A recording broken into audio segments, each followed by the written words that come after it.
Hi. Thanks for coming. We're 207, I think. So we're going to get started. My name is Seth Cameron. I'm the executive director of Children's Museum of the Arts based in New York City. I'm going to tell you a bit about what we do, and we have a wall here. We're a cultural partner at NADA, and we have a booth, a wall booth, whatever we call it, up in the dark room of the Ice Palace, not in the tent. And I'm going to show you some images of that and tell you about that project and what we're up to with that, why we do it, why we think it's a good idea to sell children's art. But first, I was going to tell you a little about who I actually am. Like, why did I end up doing this? And then who are these people who are with me? I'll let them tell who they are. But so I'm an artist. I have a weird background, as all artists do. I'm also a father, which probably is the most sensible thing about why I run a children's museum. And I have a sporadic background working in nonprofits at the same time, because that's the only kind of job you can get when you go to art school. So I graduated from Cooper Union in New York City, got a job working at the Lower Manhattan Cultural Council, which is a nonprofit downtown, was based in the World Trade Center and around the area. I wrote press releases and speeches and raised money and that kind of stuff. Then I started a art collective called the Bruce High Quality Foundation that was largely a way for me to make fun of my job. So I then continued to write press releases, but they had a lot of lies in them that were funny, and did that for about a decade. Also, and then accidentally founded another nonprofit through the collective called BHQFU, which was a free art school. Those are postgraduate school clubhouse mix, something between the two. So free arts education has been something I've been very interested in for a long time. Then I had children, which I'm sure you kind of understand the process, how that works. And so we don't have any slides with that, thankfully. And became interested in, I think one of the challenges I had in building a school that was really sort of postgraduate was we were looking at the problem of the expense of education. It's like, why is art school, something that seems like it should be very critical to our lives, so incredibly expensive? Like, people should not have to go into this crushing debt in order to make it happen. But I realized a lot of the people that were coming to us had already gone to school. We were talking to people who had BFAs or MFAs. They had already been saddled with all this debt. They were mad about it. They were happy to continue their education, but I realized we were kind of talking to the wrong people. We were not really introducing the conversation about rebuilding arts education at the right age level. When I had my own kids, I started thinking about, well, where should we start? And the answer is at the beginning. And then I accidentally got a job doing that. Started at the beginning of the pandemic, and we were originally a physical space, and now we are a museum without walls. We're everywhere in the city. We work with young artists in schools in every borough of New York City, as well as online. So we send artists into schools, particularly Title I schools, which means low income, where they often don't have any art teacher at all. Fun fact, the average spend per child on arts education in New York City is 44 cents a day, is the recommended spend, which I don't know what you do with 44 cents a day. So there are some really creative people trying to do a lot, but it's definitely not enough, even when there is funding. So anyway, that turned into a little bit longer of a ramble than I thought of an introduction. I'm really happy to have the opportunity to speak with these two wonderful people representing young arts, an organization that I have a lot of appreciation for, because to me it represents alternative ways of thinking about building that pipeline of what do artists need at every stage of their career. And so we're a 34-year-old organization, but in many ways we're at the very beginning of trying to build that idea of a bigger pipeline, connecting adult artists and younger artists and seeing how it all really fits together. Young Arts has been doing that really successfully for a long time, so I'm really happy to be here with both of you. And who are you? Thank you, Seth. That's beautiful. Hi, everybody. I am Lauren Snelling. I'm the artistic director at Young Arts, and we're a national foundation that supports artists. That is what we are. Young Arts celebrated its 40th anniversary last year, so in those 40 years, the organization has morphed and changed, and in fact changed names many times. But the mission of the organization is to identify exceptional artists, to amplify their potential, and to invest in their lifelong creative freedom.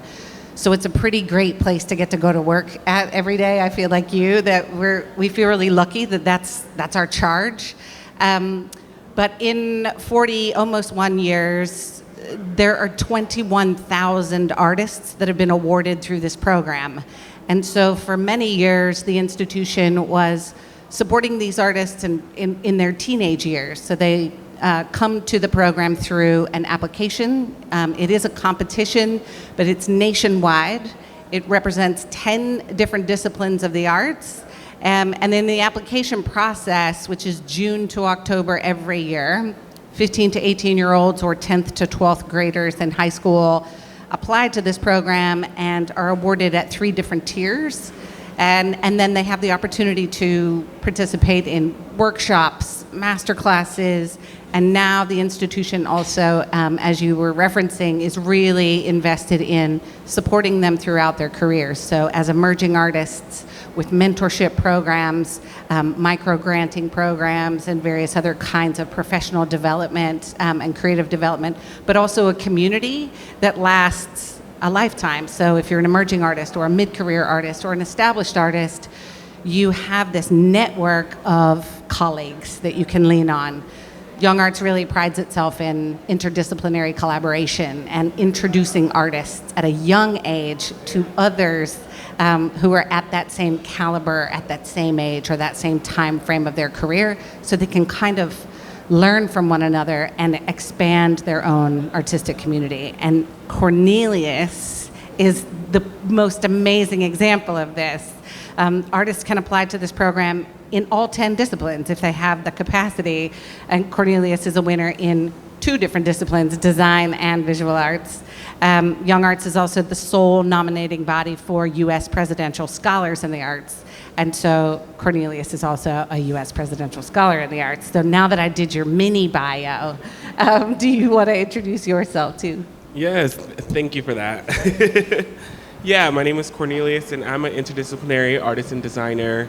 Interdisciplinary even in the time from such an early age, doing both design and visual arts, and really just seeing, that I didn't have to create a line in what I was creating, and really to be in a space like Young Arts that appreciates artists who are doing multiple disciplines. But, being here based in Miami was great because Young Arts is also here.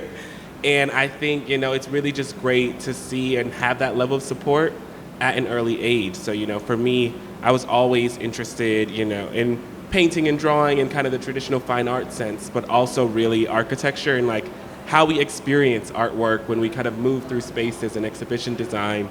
So it's really interesting now to see, even from such an early age, I was thinking about those things in not a fully concrete way, as I can say now in my practice, where you can kind of see it really come to life. But my practice is allowed to be expansive, and even till now, I'm collaborating with other artists and different things who are also parts of a program like Young Arts. So it's really great, in the work that I do now, to be collaborative, to be open and expansive, to reimagine what the kind of future and forefront of art looks like through this kind of experiential way of collaborating. But yeah. That's so great. So one thing I wanted to, we can kind of flip through these images. These are images of works. These are all local emerging artists. So like everyone, this is an interesting thing because this was not a competition. This was the only criteria for submission were that these kids were aware of it and that they showed up last Saturday to bring their work to the fore. They had to be 12 or under. Our age range is 2 to 11. And there was a size limitation, 9 by 12 inches, that they kind of observed, more or less. It was okay. We did this the size limitation was important, because I will tell you this is an important to think about in context. We did this in New York at Nada There, where we have a much bigger audience because that's really where we're rooted. And we did not specify the size. And I remember I had one family show up to our office with a U-Haul full of like 8-foot paintings by their 4-year-old child, along with like a press kit and like the whole thing. And yeah. And we are the cultural partner booth, and it's like we're very happy to be here. But our booth was, like 3.5 feet wide. It's like, so Are they donors now? Please tell me yes. They luckily went back and found something a little bit more modest to fit in, but it did made us aware that while we think we're really championing the idea of like children as artists, there are some children out there who are already making it move. About once a year, we find like we see some story. Everyone sends it to me. Please don't if you see this. There's a story about like the next genius that's happened, and it's like this 9-year-old is selling paintings for $100 billion. They all look like George Condo paintings for whatever reason. Don't send me this email. I've seen it. I know the PR firm that's pushing it. It's a different kid. They're always like 9 or 10 years old, and the work is always the same work for some reason.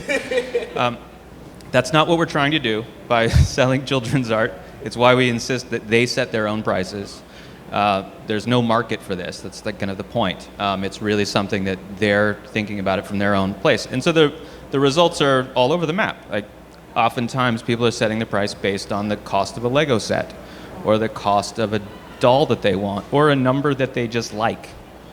Like we had one that was $55,555.55 just because they were really into the number, like writing the number 5 down. We didn't sell that one. But that's sort of the point, and it raises an interesting, like, sort of, people feel like maybe a little uneasy about it. It's like, oh, is this problematic to sell children's art? And it's like, well, we are in a space where that's literally what everyone else is doing. So if it's problematic for us, maybe it should be problematic for everyone else. I don't really know what the difference is. And part of the point is really just giving people an experience. Like it's both for the artist and for the viewers who are coming through, for them to have an experience that I think they feel is in some ways more just obviously genuine, of like maybe they're looking at something and they just like it, and they get to kind of remember that that's often the initial way to have an experience with a work of art. Like it can go deeper, you can add other levels to it, but just that experience of seeing something that they genuinely like for whatever reason, they haven't seen it before, it sparks their imagination. I did want to say a few things about some of these. So this is a painting of Leo Messi, so we do have some topical artworks in the group. Are they? I really appreciated that gray piece on the side. There's like a few moments of this. This is Maya Bravo, who has a great art name ready to go. That's a llama. Love the llama. You love a llama, right? Like, Max, you should look up Max's Instagram, Max's Art Party. I think he has about 15 followers right now. I think he's gonna have a lot more after this. But he uses this, he has his separate Instagram just for showcasing his art practice, where he shows different paintings, even like his process. This was a very popular one, a sort of Caspar David Friedrich moment with the cat looking into the Alex Katz style sky. But part of what was fascinating is with no particular criteria about quality, like it's not a competition in this case with younger kids, we sort of realized that it's all really good. For some reason, it's like it's still really good. And so I wanted to sort of talk about that difference that does happen, and I think you do need criteria at some point, especially if you grow into a sort of national organization, you start working with kids at that sort of high school age. What are the criteria? Like, how do you develop that, and what kind of arguments happen about that? It's a great question, and actually, it's very particular per discipline. So the way that Young Arts operates is we are headquartered in Miami. I forgot to say that before, but we're a national organization. So applicants come from all over the country, and in 10 disciplines, they are asked to provide an artist statement, so what it is that they're doing and why, and then also supply some materials. So if it's in visual art, they have a portfolio that they need to supply, and if it's more in the performing arts or literary arts, obviously they're supplying this material for the adjudication. So our adjudication process is incredibly robust. We receive over 7,000 applications every year, and we have 4 weeks for all of those applications to be adjudicated and all of the winners in each of 3 tiers to be identified. So it's really fast. We hire just shy of 160 reviewers across the country for the first 2 rounds. Some disciplines have been around a little longer, and so they have a larger number of applications, and so we have more sort of processes for them. And then once they get to the 3rd round, the final round, there's a panel in each discipline that's generally 4 professional artists working in a variety of different areas of that discipline who adjudicate and identify who the winners are and at what tiers. So the 3 tiers are merit, honorable mention, and then finalist. So if an artist receives a merit, the adjudicators kind of on an average, as a whole, are really looking for, they're looking for a unique voice. They're looking for strong technique, and they're really looking that this artist has something original to say. So in order to receive a merit, there is something unique about what you're doing that is not necessarily replicated everywhere. In order to get an honorable mention, it gets a little harder. So in that tier, not only is the artistic voice intended to be unique and original, the technique becomes at an exceptional level. And they need to be, what they've offered or what they've provided in the application needs to be a little above what anybody else at that age group in that stage of career is putting out into the world. To be a finalist is the top tier. So there are only about 150 artists out of 7,000 who reach this level every year. Cornelius is one of them. But those artists are really, not only have extraordinary technique in what it is that they are conveying through their art form, but they are exceedingly beyond where the other artists that are making work in this stage of their career really are.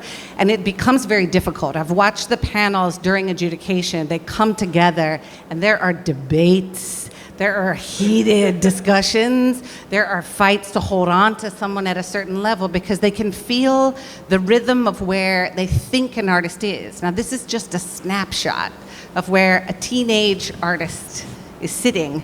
There are extraordinary artists in the world who have received honorable mentions at Young Arts because they've gone on to do amazing things. But in that moment, across that caliber of artists that they were competing against, they didn't hit that top mark. But those finalists really are exceptional. And talking to the panels, they reinforce in each of these disciplines why that is so critical to separate. And the finalists are invited to come to Miami. We fly roughly 150 young people, plus all of the panelists, which is 34 panelists, 10 discipline coordinators, 1 for each discipline, resident advisors, up to 2 or 3 per discipline, to be here to look after these people, and then probably around 80 or so guest artists that come in to teach individual master classes. These young people are invited to Miami for 7 days of intense workshops, classes, interdisciplinary collaborations, performances, exhibitions, and the whole time they're being asked to rise to the challenge of their colleagues. So if there's someone there who's really not quite at that level, it shows, and it's much more difficult for them to be able to really participate. So that's why those tiers are there. What's great is that at any level, merit, honorable mention, or finalist, all of those artists receive a monetary award, which is fantastic. And in their winner year, outside of Young Arts Week, we have a variety of different programs that they can participate in, and they become part of this larger Young Arts community where they can apply for the grants, the residencies, the mentorship programs, the professional development, and there's a portal they can tap into to access all of these materials and applications for new things, but also contact their colleagues. I think it's what I really appreciate is hearing about it being such a rigorous process without it becoming a quantitative process. Like so much of what we deal with looking at artists at younger age, at youngest ages, is it's always sort of put into the metrics of school-based progress, where we look at, when you look at like reading, writing, arithmetic, everything turns into a scorecard, and it says like you're at level 2, and 3 weeks from now you should be at level 2.5, or you fall behind and you need to move to a different section. Especially in New York City, we deal with the public school system. It's the largest city agency in New York City, which is shocking. And run in a very confusing way. And like your life is in many ways determined by like how you interact with that system. And it's always looked like everything is being turned into a quantity at some point. You're a scorecard. It's like every kid in that system has like numbers associated with them at all times. And often as we interact with the public school system, they want to know like how do we do that? Like how do we bring the arts piece of that into it? And the answer is we don't. It's like we believe there's a rigorous critical way of looking at how people are doing and how they're developing, but it really is something that comes through a kind of rigor of community, of like people supporting each other. Cornelius, I wanted to ask you in particular, like obviously you're very, you've gone through this process and you've had some awesome, I hope, it sounds like really awesome experiences. And if they weren't awesome, maybe now's not the time to tell us. But I'm interested in, because part of what we're doing here is trying to give young kids an early experience that will hopefully be really meaningful for them. And I know it can seem almost like a very small moment, but I think we've seen it so many times through the fair, them coming through and having the chance to see their work on the wall, get their picture taken in front of it, see other people appreciating it, see people they've never met buying their work. That's a weird and interesting thing because it's not their dad or their mom putting it on the refrigerator. It's someone they've never met saying, I liked that thing enough to want it, to want to pay $29 or $33.33, whatever it was, to take it home with them. But what we want for the kids is for them to have a memory of an experience that hopefully inspires them to keep going. Hopefully it's not about just making that sweet cash, but that it's something that like gives them the encouragement to to continue and to like explore everything that they want to explore with their lives. And I was interested prior to Young Arts if there were early experiences that sort of stay with you that sort of said like, oh yeah, this is something I do and I'm into it. Yeah, I feel like I've always drawn, sketched, been interested in art in the kind of like dabbling ways, but it was honestly smaller competition things or things that really started to make me see there's value in what I'm doing beyond just doing it for the sake of it. Because my mom would always tell me how my first grade teacher would be like, he always finishes his tests early, he does well on them, and then he creates these beautiful drawings on the back of them while everyone else is finishing their things. And she used to keep all of these things, and it was never, even in that time I was doing it, but I wasn't thinking like, oh, this is actually something that I can do in the future. I had never, like, from early to be like, oh yeah, I want to be an artist. And I feel like a lot of people have that, like, to really see it in that way. But I will always remember those moments, or I always remember when I was in kindergarten, we had a competition to draw a fire truck. And my teacher was like, you're so talented, could you help out this other kid? I ended up drawing it for the other kid because he was like, I can't do it. And then the kid actually ended up winning, and I didn't win because I didn't have enough time to work on mine. And I've always had like, it's a funny thing of like, wow, okay, well, kudos to me in the background.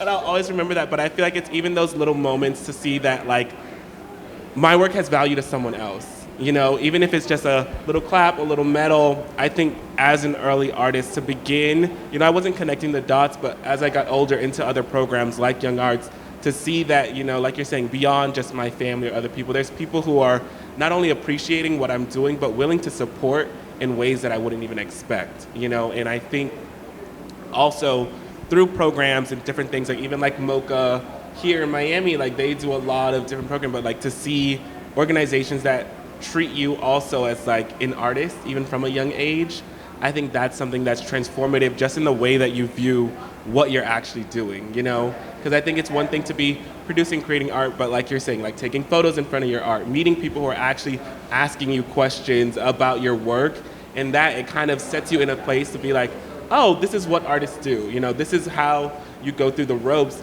And then now I catch myself being like, those are all learning moments, learning moments of going through the flow, being able to build up that confidence to not only see my work as something that, yes, I appreciate and I love doing this, but others do too, and others see a value in the voice that I have as an artist. Yeah, I had a fifth grade teacher, I think. It was a fifth grade math teacher. And I was appreciated by art teachers up until that point, maybe, but never math teachers. Like, they were definitely not the people, like, I was struggling and, like, doodling all the time. Like, I couldn't focus. And I had this math teacher who, at one point, I remember, she said, if you give me your notebook at the end of the year, I'll add some points to your grade. It's like, you're, like, on the line, I'll add a few points in exchange for the notebook. And it was, like, kind of an incredible moment of feeling, like, deeply appreciated for something that mattered to me. And these weren't like the finished artworks. This was my math notebook. There was very little math in it. But it was like an interesting moment of like experiencing someone just like appreciating the thing that mattered most to me. And I think it was nice to see that encouragement come from a kind of unexpected place. Like, it wasn't that usual support mechanism. It was like, oh, like the public. Like, the public is like a thing. I didn't know what the art world was at that point. This was just the math teacher. But that was sort of like what I think of as like the beginning of an sort of external world, finding some value in like what it means for like there are creative people amongst us. How about you? How did you get into this line of work? I used to be in the festival circuit. That was my life. So I am not a maker. I'm not an artist who creates things, but I work more as a curator, and I'm a former presenter. So my background is predominantly in the performing art world, and then as large-scale and immersive visual art installations and performance sort of marry one another. That was my intro into more of film and visual art and design. So Edinburgh Festival, I lived in Australia for 10 years and working in Melbourne, and then was the founding artistic director for an institution called Oz Arts Nashville in Tennessee just prior to coming to Young Arts. So that's kind of my background, working with really asking artists what it is that they want to do, which I find is still something that I have a strong desire to do, and I think Young Arts does that really well, looking for an artist's unique voice and allowing them and giving them liberty to try to find that and ignore all of the other expectations, but actually lean into experimentation from a young age, which I think is great. Asking a professional artist, what do you really want to do? We know what everyone knows you for, and they're expecting, but what is it that you really want to make? Can sometimes be very daunting for professional artists. It's shocking that it's such a surprising question. Yeah. Like, it's so interesting that you say it that way. I was a visiting critic at MICA, Maryland Institute College of Art, in the graduate painting program last semester. I went and gave a series of talks and was doing studio visits with, these are graduate painting students. They're serious. Like, they've made some real decisions about what they want to be doing. And I'd gone down for several months. I'd given these long, probably pretty obnoxious lectures. And in the last one, I was trying to just like figure out what is the question that I want them to answer, and that was it. It was like, what do you want? It's like, that's what I sort of was like, what am I asking them for in a critique? It's like, and it felt like a very kind of liberating question, but so frightening, because they were trying, in some ways, many of them were kind of getting too professional. They were like, how do I get good? How do I become this thing or that thing, or how do I become successful in X, Y, Z ways? And I was like, none of those are actually the question. The question is like, why are you making a painting? Like, what is it you're looking for? Are you looking for a color relationship? Like, there's no better answer. And I think that was the real challenge, is that you can kind of get stuck, especially at these, hopefully it doesn't happen so much with the younger kids, but I think like later on you can really get stuck in feeling like there are better answers to that question, that there's a better type of artist to be, there's a better type of subject matter, there's better content to be putting into the world. And it's like, no, there might be more popular things here and there at different times. If you're going to really stick with this and like care about it for your life, you have to be answering something much more essential for yourself, which is like, why are you doing it in the first place? Yeah, and I agree with that big time, because I feel like when you're starting out, you're like, I don't know, but I see everyone else doing this. You're looking for a marker to see what do I aspire to. And I think in processes like Young Arts, and this is so funny that you say that in that way, because I remember doing my Young Arts Week, that's the same time. A lot of people do it around their like senior years of high school or different things. And in that moment, I'm trying to visualize, what does my future look like beyond this point? And I remember asking Lonnie Johnson, one of the coordinators for us and kind of master teachers, and I was like, I'm trying to do this and trying to do that, and like, talking in that way. And then I was like, what things should I be doing? And all she said was, you're in the right place. And from there, the week started, and I definitely was in the right place. It really just gave us the space to, one, vocalize ourselves and what we wanted to do as artists. And I think when your mindset changes to that, you realize how boundless you are. You start kind of attracting the type of projects, the type of things that you want to go. And I've taken that with me kind of now into my practice of, feeling, because I feel like sometimes also as an artist, you may feel the need to stick to one specific discipline or certain ways that feed also more into the kind of industry side of art. When it's like a gallery, this is like, okay, you're a painter, all right, do these different things. But with me, I'm like, I want to do everything. I want to test here, I want to creative direct, I want to do these things. And I started changing my mindset to literally being like, who do I want to collaborate with? Who do I actually want to make work with? And what type of work do I actually want to do? And once I started to kind of aim for that, I think it just allowed my work to kind of continue to grow into spaces that I didn't even know. And now I'm like putting on performance work and doing different things. And it's so interesting to see how much artwork expands in that kind of atmosphere where you're really just pursuing that, the nature of what you actually want to do.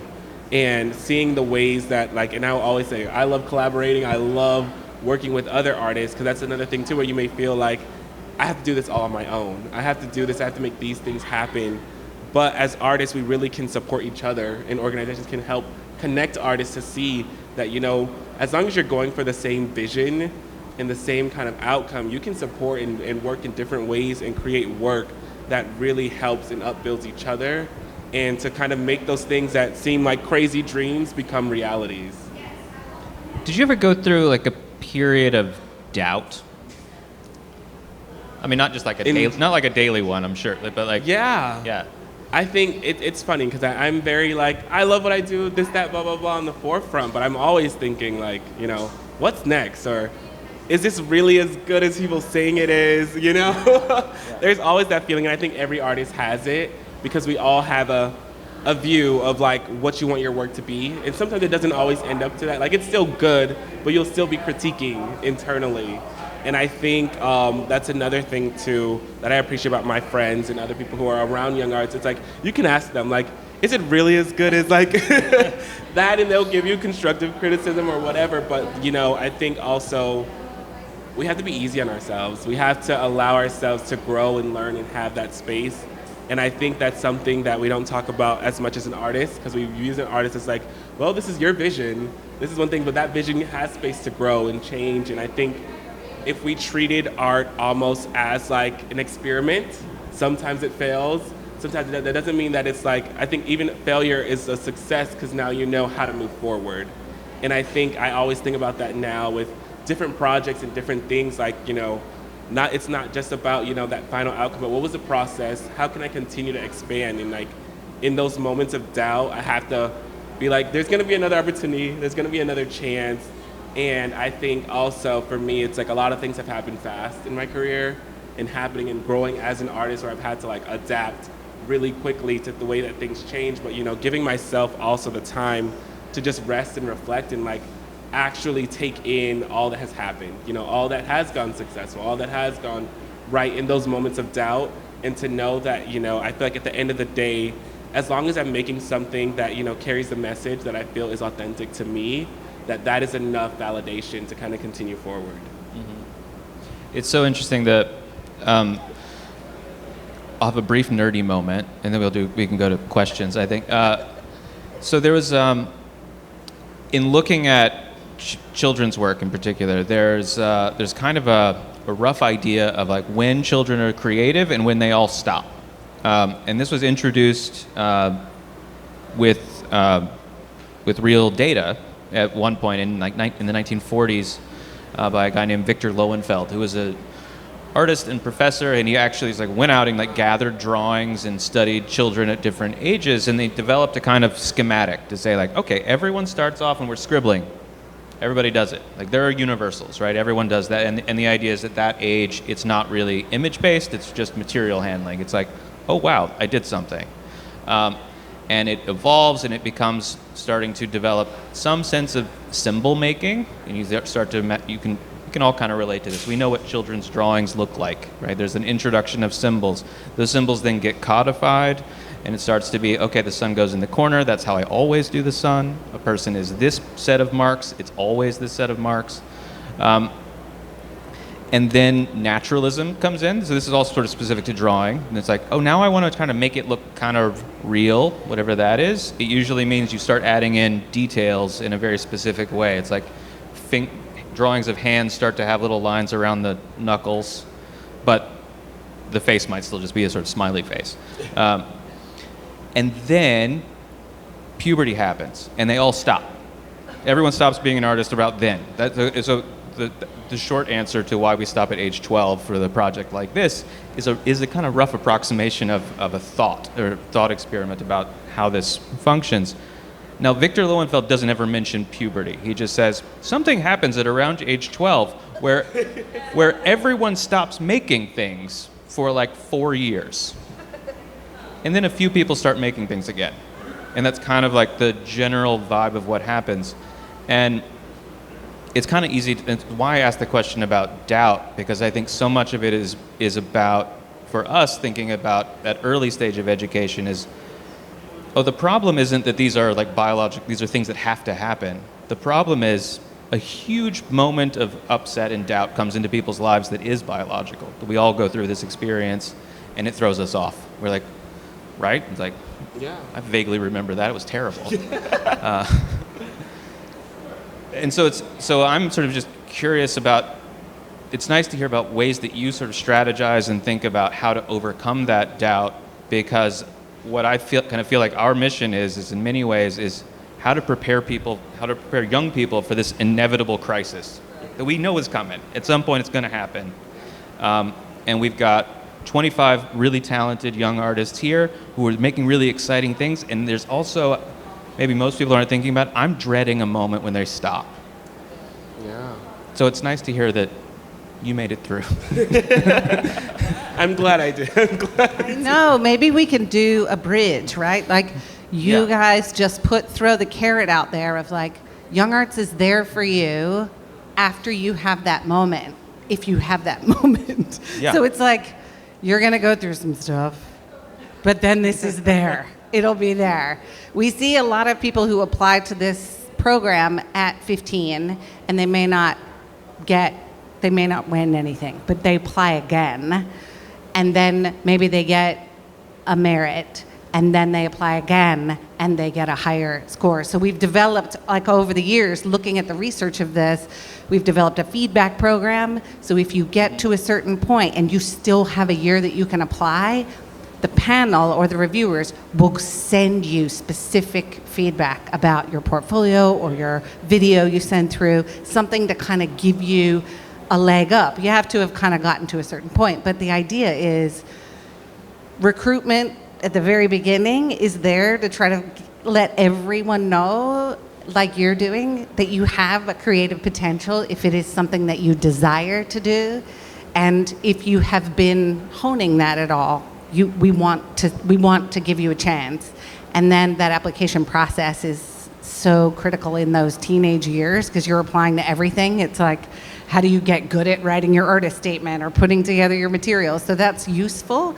But then knowing that, like, you can just keep trying. And at any level, you can still get the $25,000 award. It doesn't matter if you had a merit when you were a teenager. Now that you're 25 and you're up against these other artists who maybe all were finalists, you might still be the one that the foundation chooses or receive some other award. I mean, Josh Groban is an honorable mention.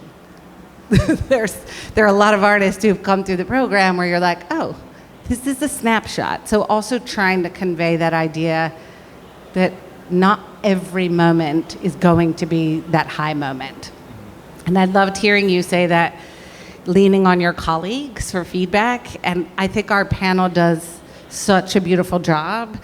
Our organization creates the conditions for them to be able to convey this information, but the panel's dedication and commitment toward all of the young people who participate in this program and encouraging them to learn how to give feedback, to take feedback and know what to do with that, how to really hear it and remove the emotion of it, is all part of what happens at Young Arts Week and what we try to include in a lot of the panels that we offer to these artists, so that when you're out there in the world and you're getting rejection letters or you're getting knocked back or you don't get that thing, that you're learning from a younger age, like how to cope with that and how to deal with the idea of learning more from things that don't work out the way that you thought they would, than actually like what you can get from everything's hitting this mark all the time. That there isn't always something you have to produce. You can actually just be working through something, and that is still valid because the learning process is still there. So the feedback between colleagues I love, and I love seeing you with fellow awardees like running around Art Week, because I know that I was talking about this with Rosie Gordon-Wallace the other day, and I love seeing that camaraderie because you can tell there's an interaction of, what do you think about this? Everybody seems to love this, but it's not resonating with me. Is it resonating with you? Or how is this thing that I made? So I know my own child is in that gap time of 12 to 15. What happens in there does seem like a bit of a mystery, but maybe we can build a bridge between our two organizations to give them like something to know is out there. Yeah, I think we're up against our. Oh, look at that! We got a sign. It says "Start Q&A." Louis, you've written some notes. You have some questions. Okay. Yes, you. Yes. You and the person named Louis that I was just talking to. What's your question?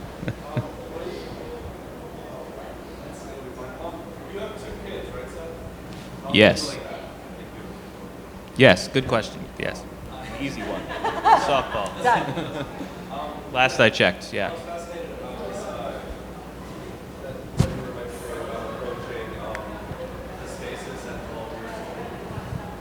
this something that you like preemptively talk about, or do you? Is that not even? I don't know. At least for me, my dad. Hearing that this is coming. Not about you, but I just Yeah. as a parent, you know, like in my personal experience, I'm not an artist, but my dad is an artist, and really, it's like you have kids and you're an artist dad, as well as a museum director dad, but he put as little pressure on us as possible, you know, at that point. We just had to send notebooks and draw it. I mean, I had an early experience, in the first, when they were maybe 3 and 4, around there. That was kind of that I think taught me a lot about what it meant to like be an artist with kids. Was when they started to sort of draw on their own, and that was something I could do with them. It's like you're always like trying to figure out ways to relate to your kids, and so we'd sit together and draw. And at some point, they realized that I could draw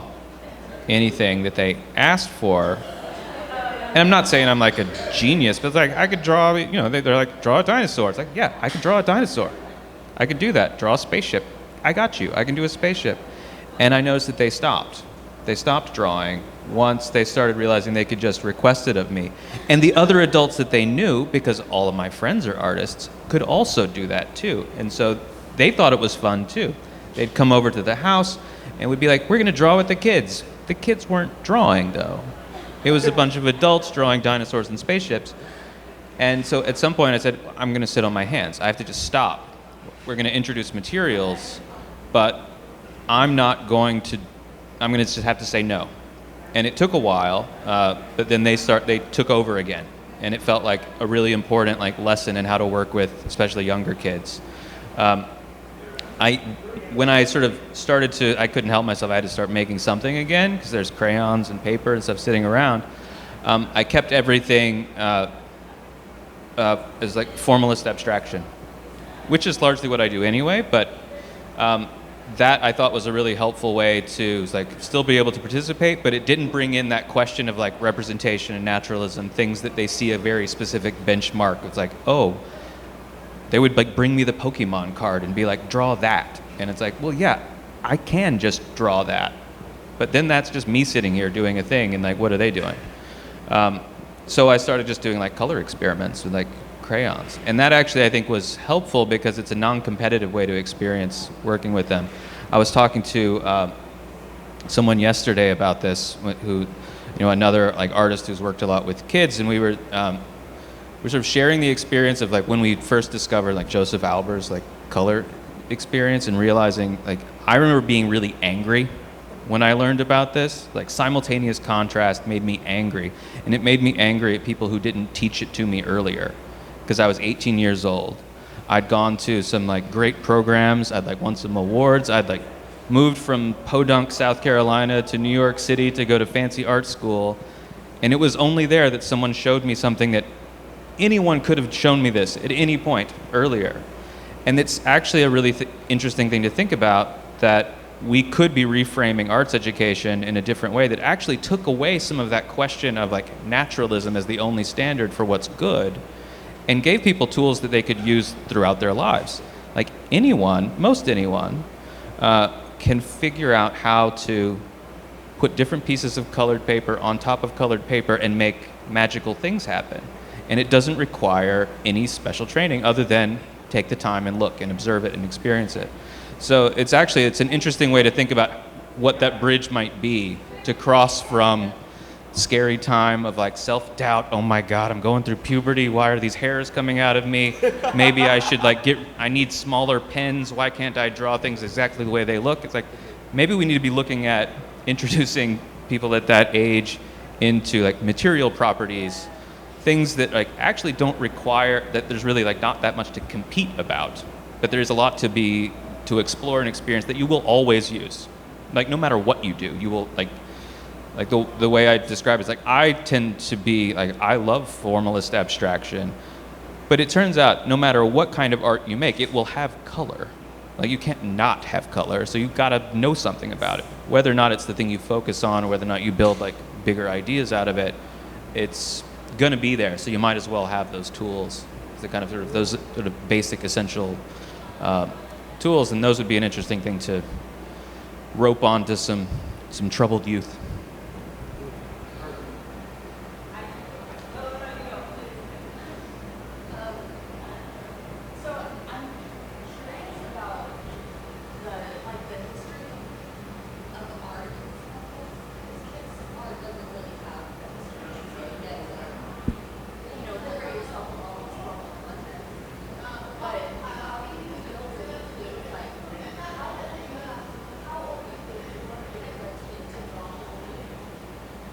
To draw from, I think no one should, honestly. I mean, I've always thought it was weird.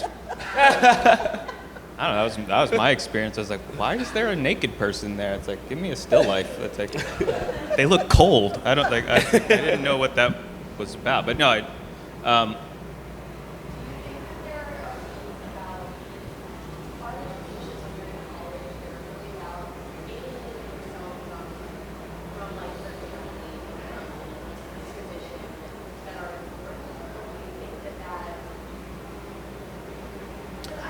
Is it important to be alienated from your family? Is it? Yeah, absolutely. Yeah.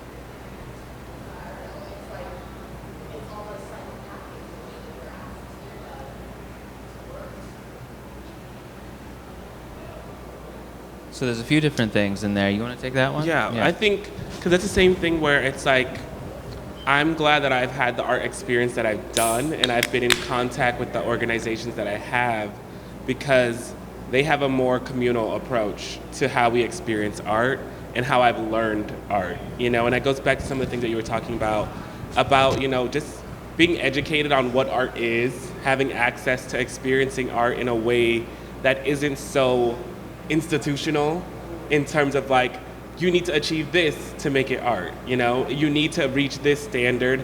I've had the joy of being in spaces where I was made aware of art in so many different contexts and ways, and where it allowed me to kind of nurture and mature my skill in alignment with the fact that what I was doing had value, and what I was doing didn't have to be like anyone else's. You know, I think that's, for me personally, I always have this tension with art school in the way that it is. I actually ended up not going to art for undergrad, and I went for architecture because I didn't want to be in the cycle of the traditional art school way, because I felt there are certain rules that aren't rules, but ways that they teach you about working or making or creating that I don't think are conducive to building your work up in a way that's good for you. But I also do feel like there are schools that really allow you to have the free space to build your ideas and investigate what you want to do. But I would say that art should always come from a space of joy. For anyone, I always tell people that, like, if it's not bringing me joy, I would not be doing any of this stuff, because some environments really do kind of put you in this mindset that may almost break you down in certain art spaces. But I feel like those are spaces that we shouldn't be engaging with anymore. Those are systems that we should not allow to perpetuate and continue, and why we need to also, in some spaces, reimagine those spaces, reimagine what that process of learning art is. And I think the more people are exposed to art at an early age, the more people are also, I mean, you kind of touch on something else, or Lauren was talking about, you know, it's so great to see you with other artists coming up, because I think when you have that more community understanding of like, you know, this is tough for me, this is tough for me too, like, how do we navigate this space, that you can begin to have those conversations to see how do we move forward in a way that actually helps upbuild us and not kind of tear us down, or like you're saying, like ostracize you from your family because you're dedicating so much time to studio. You know, how do we begin to rethink the way that we operate and move through art? Like, I know from my own practice, my family is all my photographs. Like, I involve them, I love interacting and engaging with people. And I think the more we reimagine our ways of working in ways that are actually what we want to achieve, the more we can reimagine the landscape of like art institutions and programming, or certain things that happen around it. I think it's a really good way of saying it, and answering that. There's almost a cliche of the sort of emotionally challenged, or you know, artists having breakdowns and drug problems and everything else. But there's a reason for it, which is about like the necessary vulnerability of like, you want to make something with passion, with feeling, you're going to have to explore those feelings in deep ways for it to resonate with others. And I like the idea that like one way of thinking about how we can do that in hopefully a healthier way that doesn't require people like destroying themselves is by recognizing that everyone else is doing that too. And like, we're all there to like share that with each other. It's like, it's okay to be critical. It doesn't mean we have to tear each other down. We can actually recognize, like, assume everyone is being genuine and going through those processes as a community. And that's what it feels so special about being able to experience it. Should we wrap it up? All right. Hey. Thank you, Seth. Yes. It's Thank really you awesome both. to be here. This is a lot of fun. Thank you, Cornelius. And thank you all. Yes, thank you guys.